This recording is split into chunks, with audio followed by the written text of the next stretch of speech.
This keynote will be given to us by Barbara von Ladenstein from Vision Alliance. Barbara, welcome on stage. We are waiting on you.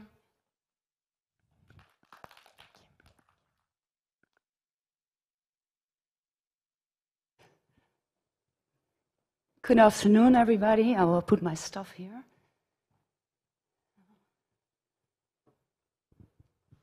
Thank you for joining the last keynote. And you are invited to come a little bit closer, but I still see a lot of people in the back. So it would be very nice if you come a little bit closer. Just for a second, because we have a tiny technical issue. So if we could wait for the presentation, you can start, yes. But we are waiting for the slides to be activated, okay?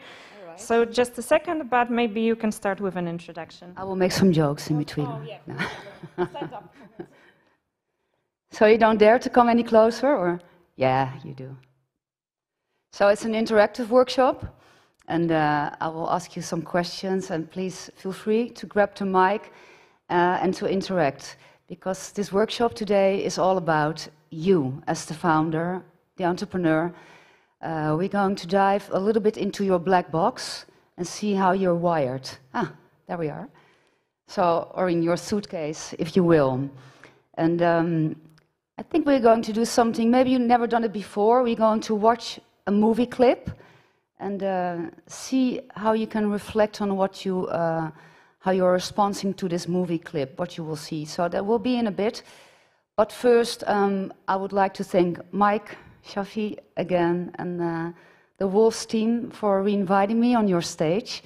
I'm very happy that you have room, you make room for the well-being of the entrepreneur. That's what we're talking about today. If you are as a founder, thank you. That's so I use this one, right? Yes. As a founder, if you don't operate at your full potential, neither will your businesses. And we see a lot of outsourcing of inner conflict in your business, and that's what I want to talk to you about today. Mike and I met about 6 months ago, I think. You caught my lens while diving in an ice-cold river in Finland, right? And well, I'm swimming also all year round in the North Sea in Holland. So he caught my attention, and then I saw him as in his profile as he was a saturation diver for many years. And I thought, and you started the Wolf Summit during COVID, right? In the middle of COVID.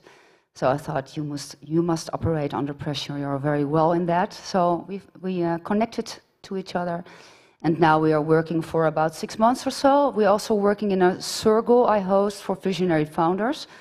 And we will talk about that later. On the third day, around 5 o'clock, we will have a fireside one-on-one talking about Mike's inner journey. So that's later.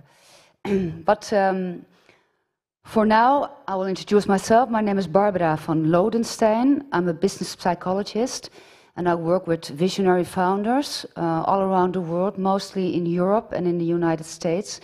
And I help them to align their unique core, their values, their vision, and how you can align that to an effective and inspired business operation. So I unite both the psychology and the management of your operation backstage, since we have so much waste, you know, of driven energy, time, money, information. So I'd like to unite that.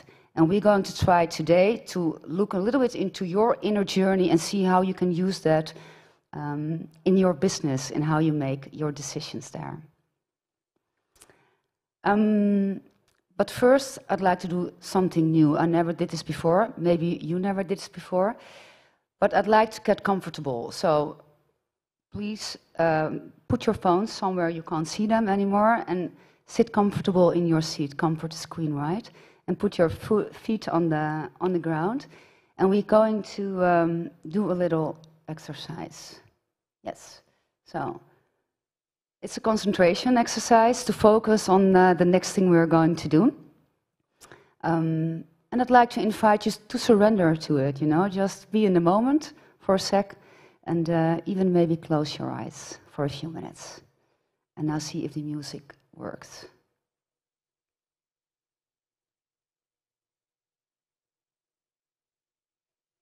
Click, click.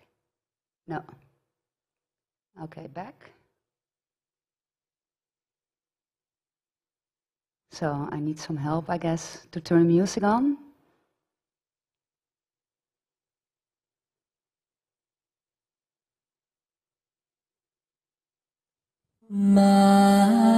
It works.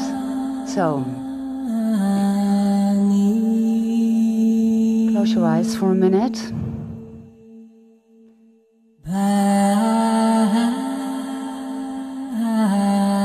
And take a deep breath in. Rise your belly. And gently release. Another deep breath in. Rise your belly. Gently release. Now find your own rhythm with your breathing.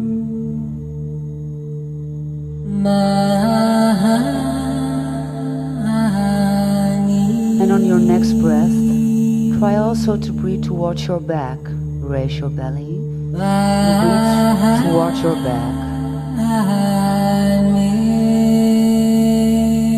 Gently sink into your body.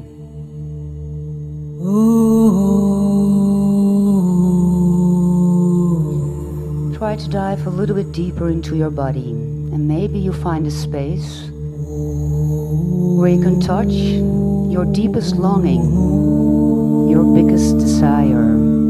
Just take a moment.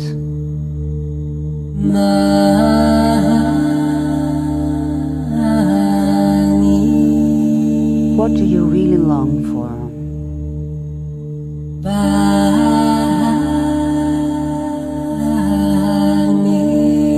And on your next breath, try to breathe in all directions. Make some space. And stay in touch with that feeling of your deepest desire. And now slowly come back to this room again. And you can open your eyes.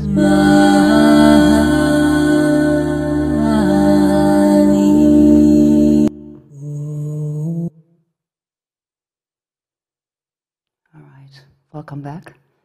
So I wanted to do this exercise to get you more in touch with your inner core. Did it work out for you to touch with this feeling? Yes? Great. So you don't have to overthink it, right? It just pops up when you get connected over there. And if nothing came, you know, you can try it again later on. The idea of this exercise is to get in touch with your body, since it's such an important channel, you know, to listen to. And that's why we're going to watch a movie clip together. And I'd like to ask you some questions. So I will pause it after 1 minute and I will ask you some questions. And please ask for the mic or come closer and let's see what we all see in this movie clip. And this movie is about The Legend of Bagger Vance. Does anybody know the movie? Nobody? You do, Mike. Yes. Okay, it's a sports movie made in 2000. By Robert Redford, directed by Robert Redford, and it's set right after World War I.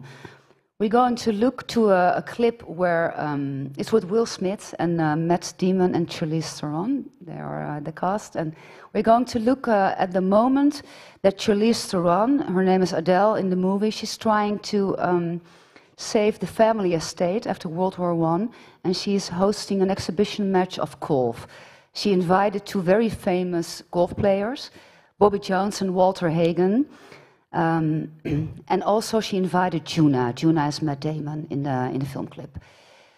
Juna and Adele were engaged previously before the war, but Juna needed to go as a captain to the war, and he came back pretty traumatized. His whole combat was wiped out, and he disappeared for several years. Actually, came back as an alcoholic and totally off. Nevertheless, Adele convinces him to take part of the golf match, and with a lot of resistance, he finally agrees to join. And then out of nowhere, his caddy, that's Bagger Vance, Will Smith in the movie, shows up to support him.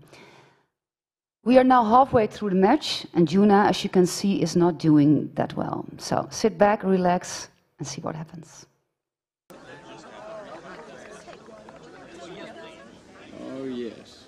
Greatest game there is. Right, Hardy? Yes, sir. The greatest game there will ever be. Just you and the ball. All by your lonesome. I think it's time. Time for what? Time for you to see the field. The field? I see the field, but it's 445 yards long. It's got a little red flag at the end of it. It's 12 strokes ahead of me. Come on. That ain't it. Because if you was seeing the field, you wouldn't be hacking at that ball like you was chopping weeds out from under your front porch. Just give me the club. Sorry I brung it up. Here, you gonna take that hack away.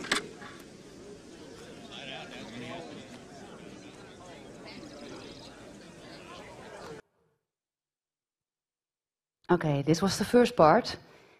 And what I would like to ask you is what triggered you in this part?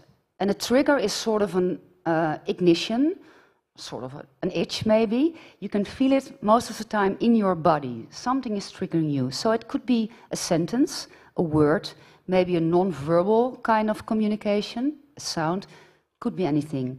So please ask for the mic if you want to share what triggered you, just triggered you, so don't share your thoughts or your opinion or your feelings, just the trigger. What triggered you? Don't be shy. Yes?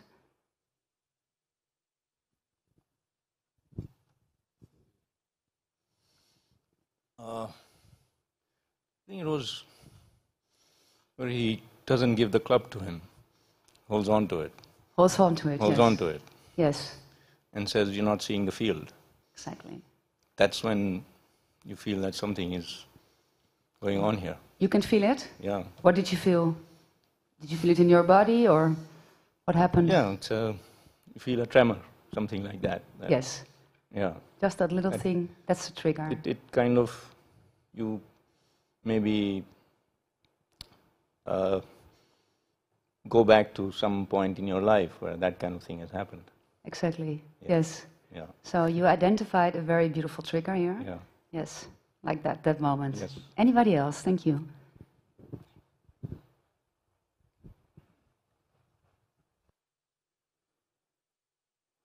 This is your keynote actually, guys. So if you can share your triggers, and there will be more questions. Yes.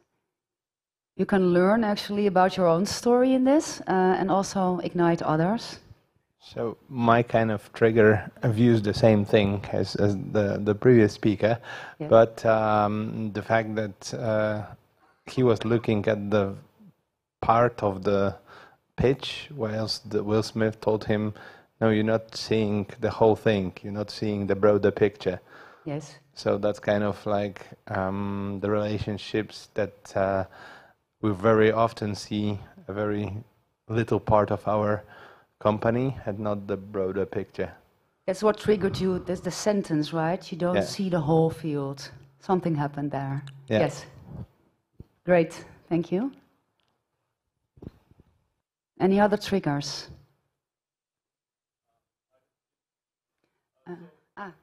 There's the mic. The one thing that caught my eye is that Will Smith is giving the opportunity for the player to come up with his own solution for this problem, and he's empowering him and not just straight telling the solution. So he's giving him the opportunity to overcome a certain challenge, and that will be more valuable in his future development as a player. So the trigger for you was that he gave him a possibility, right? Yes, He offered him. He empowers. space. He empowers. Yes. Beautiful. Thank you.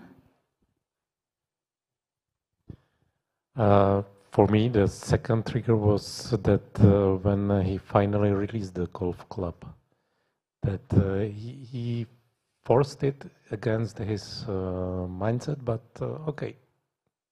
He released the When he golf club. gave? Yeah, when Yes. he gave it. So you mean back offense, like, Yeah. okay, then go ahead. That was your second trigger? Yeah, yeah. And what was your first one? The first one was. It was the same? Yes, Yeah, the same. exactly. Yes. Okay. Thank you. Okay. So now we make the next step. We have listened to your triggers, and now let's all be Matt Damon for a moment. Place yourself in his shoes and think, if you saw the clip, what would he have been thinking? What would have been his thought at that specific moment after the trigger you just mentioned? What would be his thought? Anyone? Yes, over there.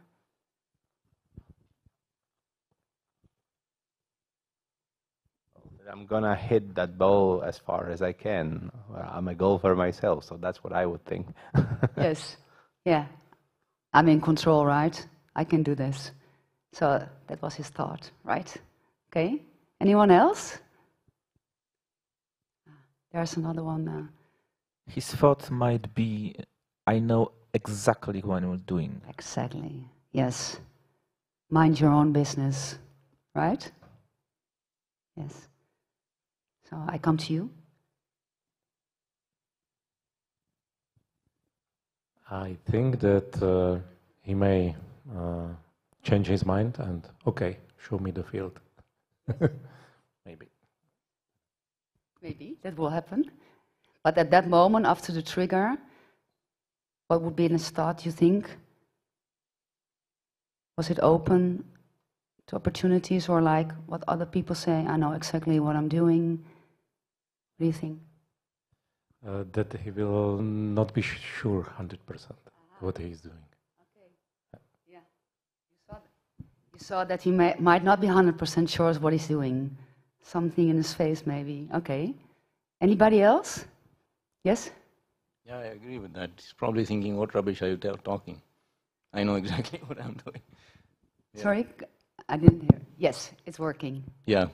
No, I was thinking the same thing, that he would be thinking, what rubbish are you telling me, you know? Yes. Yeah. I know what I'm doing. I know what right? I'm doing, yeah. Yes, yeah. yes. So that would be his immediate reaction. The thought was, I'm in control, mind your own business. Yeah. Yes, I'm going to hit that ball as far as I can, right? So this is a thought. So we identified a trigger, and Matt Damon was thinking, so leave me alone, I know what I'm doing. So the next step I want to ask you is, if you were Matt Damon and you heard about the story, right, when he came back from combat as a traumatized man, would there be any emotion underneath his behavior that he might try to suppress or reject or avoid? What kind of emotion is in play here that he doesn't want to see? What do you think? Or feel, I have to say.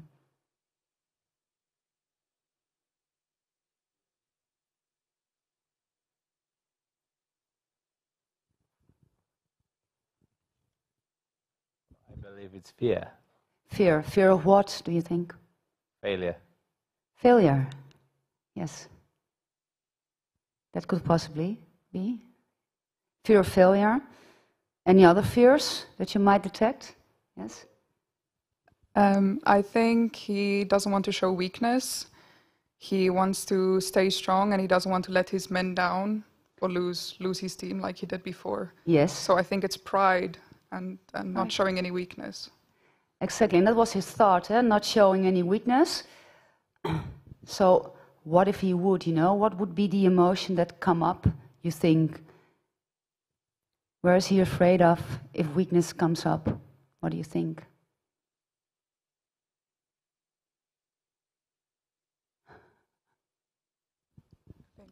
I think shame. Shame. I think he would feel ashamed, definitely, if he couldn't stay as strong as he thought he is in the moment. Shame. Which is a very difficult emotion, right, to feel. Yeah. Thank you. Yes? But perhaps fear of losing his touch, losing his ability. Right. And not being able to perform. Like, whether he will ever be able to perform. Exactly. In that way, again. Because what happened to him as well in the World War I, yes. So he's got a lot of motivation, to suppress that emotion, because so many things happened to him. And so he was triggered at a certain point, then he was thinking, oh, mind your own business. And then he is suppressing the feeling that he really doesn't want to feel, right? Did you see any coping strategy, you know, the strategy that you protect yourself with if something is getting awkward or difficult? What kind of coping did you see?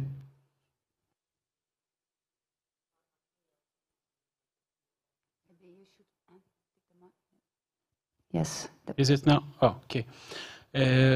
Actually, I also see like a fear of uncertainty because there is a kid looking at him, and the kid is kind of not right if he's really able to do what he's willing to do. Yes. And I think that this brings like a question mark. Right. That opens maybe a window, but when you are in the war, you never know the results. So. True.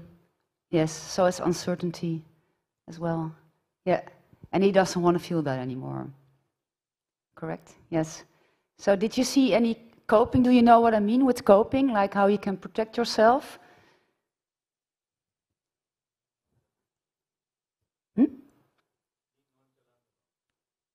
Sorry, I can't hear it very well. I'm sorry.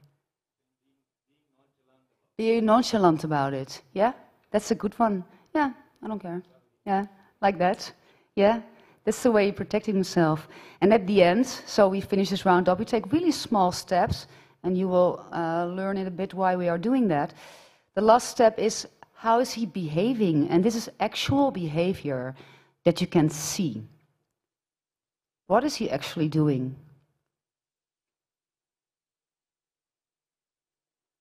Anyone?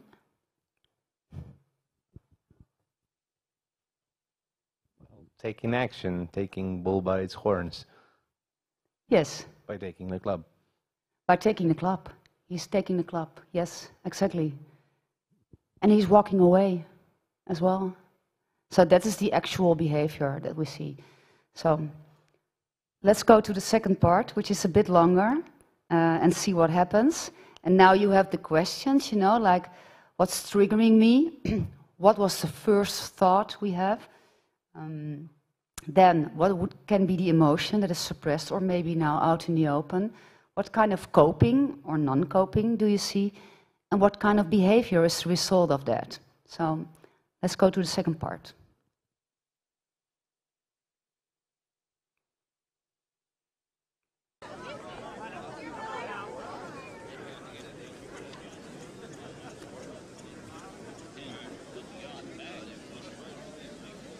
All right, what's the field? Fix your eyes on Bobby Jones. He's a piece of work here right now. Well, in the man room. Man room. Knock it out there, Bobby.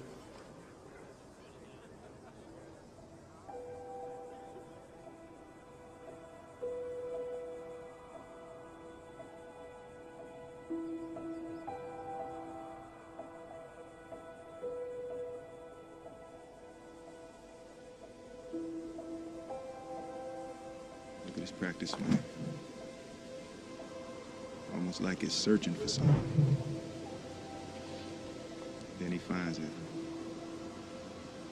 Watch how he settle himself right into the middle of it. Feel that focus. And he got a lot of shots he could choose from.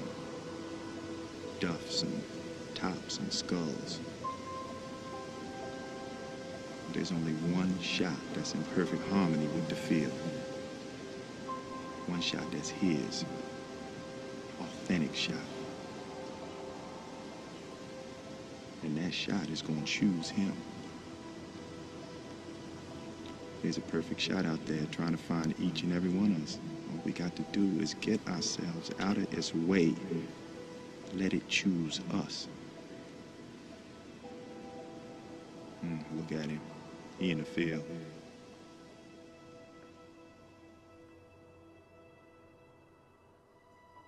You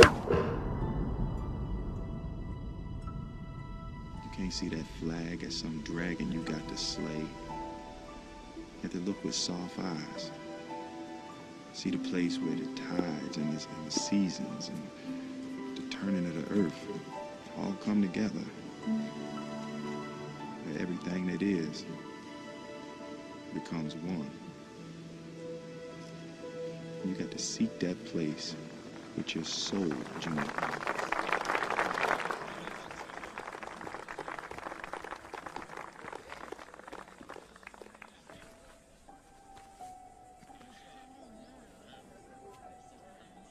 Seek it with your hands. Don't think about it. Feel it. Your hands is wiser than your head ever gonna be. Now, I can't take you there, Junior. Just hopes I can help you find a way.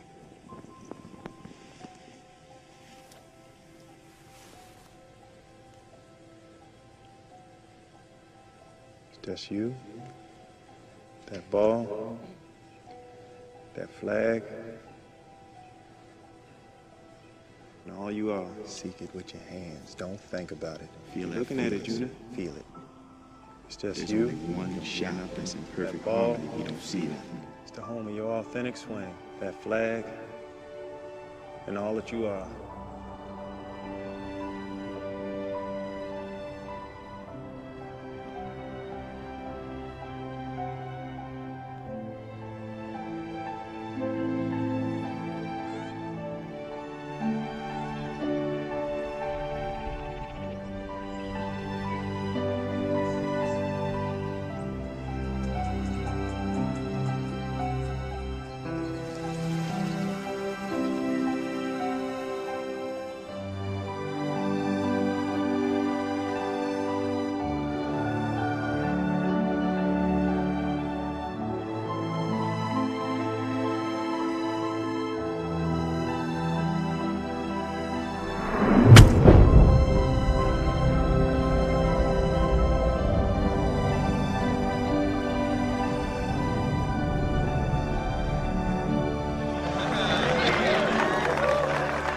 Even the blind squirrel finds an acorn now and then, Bobby.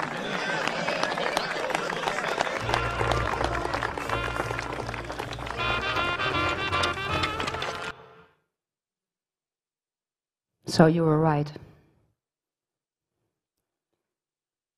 That was a whole different response, right? What triggered you in this part of the clip? What really touched you?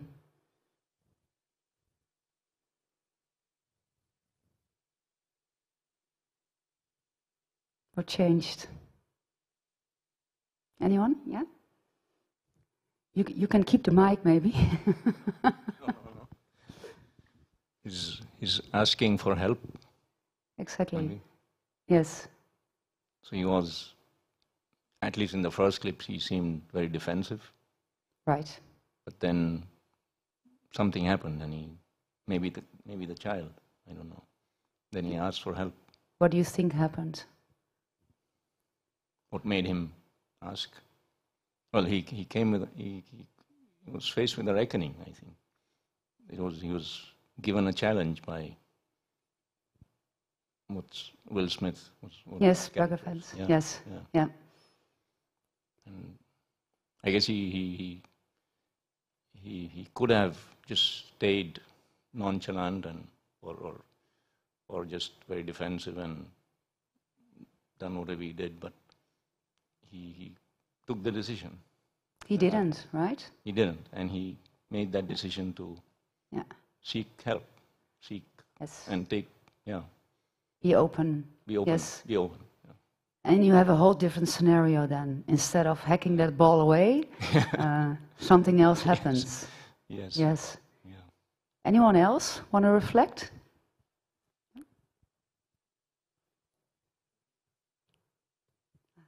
Somebody, 1 second. Yes. Go ahead. So sometimes we have very many distractions when we're trying to aim for something. So Will Smith just told him, like, have that laser beam intensity and focus, and let yourself being led towards the things that you want to do from somebody who is more experienced. Right.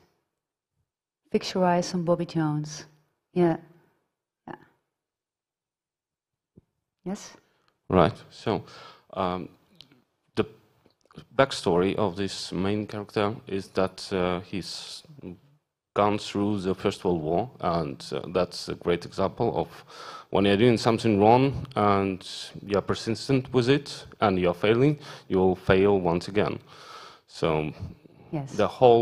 The town's generations were wiped out on the same stretch of land, like a couple hundred of meters, and this is the field. And I believe he's reflecting that he's 12 holes behind, and if he'll persist in doing what he's doing, he will just fail once again, and he's in a great position that he knows that this leads to misery. Right. Yes. Thank you. Yeah. Things are changing then for him, right? Thank you.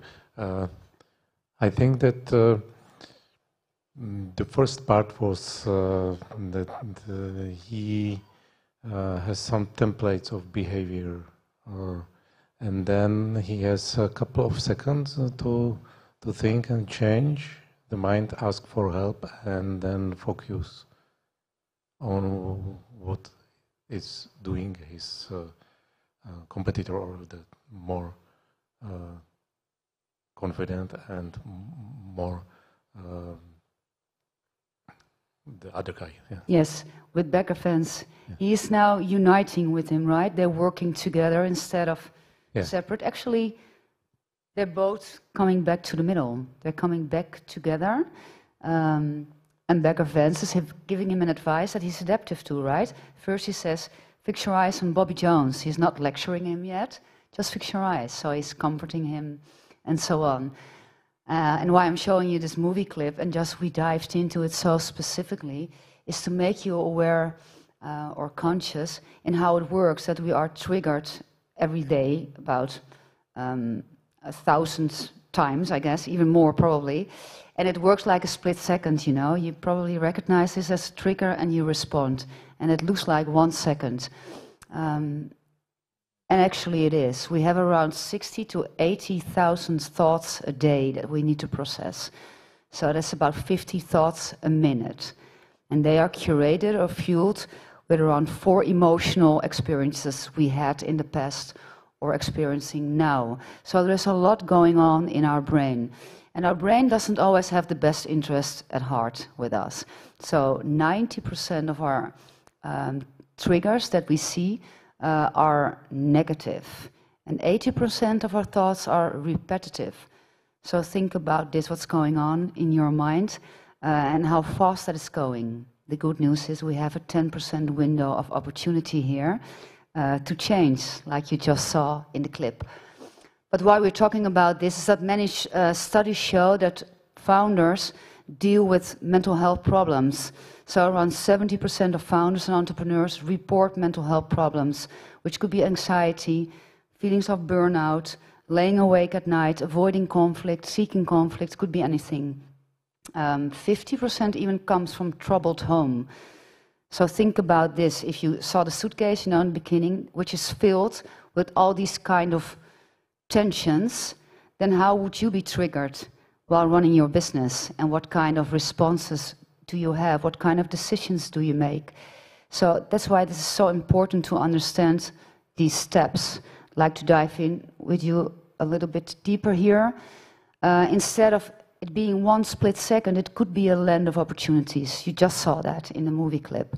So we have a trigger, and then we have our thoughts. They are there immediately because we have so many. And in psychology, we call this scripts. So a script could be, like a few of you mentioned as well, I'm in control. I know what I'm doing. In this case, the trigger, the thought was don't be vulnerable. If you're vulnerable, that's very dangerous. Don't be vulnerable. If this is a script in your mind, this is how you will react. You will suppress an emotion. In this case, it could be fear of being overwhelmed, fear of shame, what you mentioned, fear of guilt, maybe. So he doesn't want to feel that. So he's suppressing these emotions. I keep myself at a distance so nothing can happen, you know? And then he's acting in the first part. He is actually moving away from the one who's wanting to help him.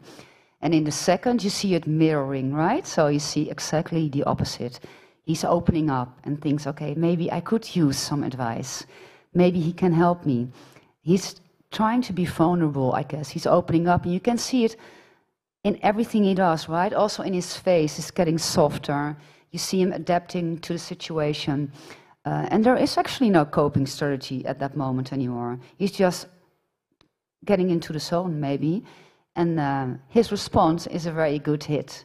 And at the end, the match ends in a gentleman three-way tie, if I say this correctly. So the three gentlemen agree on being all winners at the end. But this is why we dive into this, because once you are conscious of your own triggers, now you have a choice. If you are aware of what's happening here with a split second, you have a choice, and you can choose maybe a different script than that you usually do. So with the people I work with, I always advise them, try this at home. And for the people at home, try this at home. You can voice message yourself, for example, like, okay, I was triggered by this right now. My immediate thought was, what am I trying to suppress here? What am I not giving any light, for example? What is the coping I usually do? Do I keep a distance? Or do I maybe blame somebody else all the time? It could be anything. And the response is always to protect yourself. If you try this riddle, to do it for a few weeks or write it down, you will see a pattern. And you will see that you react on the same triggers. And you will see that you are probably suppressing one emotion that you don't want to give light yet. So it gives you more awareness. And as a leader, it would be wonderful to be more aware of this, right? Because if you don't have to fight your inner conflicts anymore, you don't have to outsource them towards your company. And that's what we see a lot, denying your inner conflicts and outsourcing it in your company. You can see it through communication, maybe through policy, the decision that you make.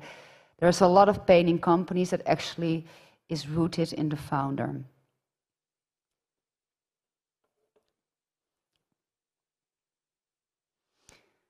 So I would like to share this quote with you from Viktor Frankl. Maybe you know him. He's a very famous neurologist. He was living for about 3 years in concentration camps during World War II under horrific circumstances. And he quoted this: "Between stimulus and response there is a space. In that space is our power to choose our response. And in our response lies our growth and our freedom," which I think is an amazing quote, right? Thinking of where he comes from. And that's what we're trying to do here, make you aware of the fact that you do have a choice. Just take a deep breath, you know, when you're triggered. Take a deep breath. And we did the exercise in the beginning, the breathing exercise, and I'll ask you for your deepest longing or your deepest desire. Maybe anyone wants to share this? Or is that too private? You remember it? Yes?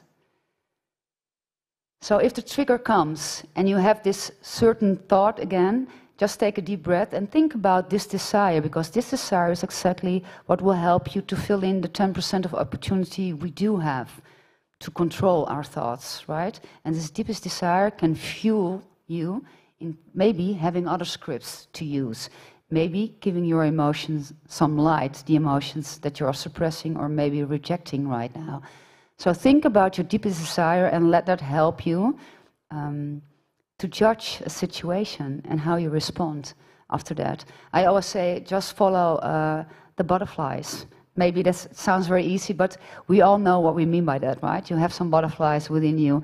Follow the butterflies, take a deep breath, and try to practice it. It's actually a very simple technique which can have a huge impact in how you lead your team, but also how you come home at night to your family or friends. So we have come to the end of this presentation. Tomorrow at 2:40, I have a workshop again with the same film clip, but then we dive way deeper. So then we're going to explore all kinds of scripts and emotions and thoughts and behaviors. So feel welcome if you want to deepen your knowledge about this. Mike and I will talk Thursday. We have a dialogue together to talk about his inner journey and what made him stronger. And yeah, if you have more questions, please come and find me the upcoming 3 days. And thank you so much for sharing and being here today. And have a lovely evening. Thank you very much.